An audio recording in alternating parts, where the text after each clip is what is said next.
ఏది ఎంతకు వస్తారు ఉన్నది చెప్పయ్యా, మేము కూడా మిడిల్ క్లాస్. ఆయన ఎక్కువ చెబుతున్నాడు, అదే కదా ఎంత చెబుతున్నాడు. మేమేమో 50-52 అట్ట అడుగుతున్నాం, వాస్తవం చెబుతున్నాం, ఒకటి కూడా దాచకుండా. ఆయనేమో 57 నిలుగుతున్నాడు.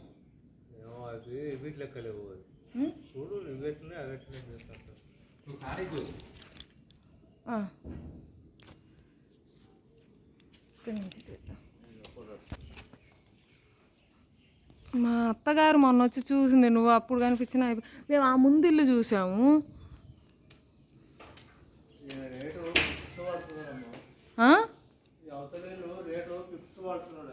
అంటే ఇప్పుడు ఇదేంత చెప్పు, నువ్వు ఉన్నది చెప్పు.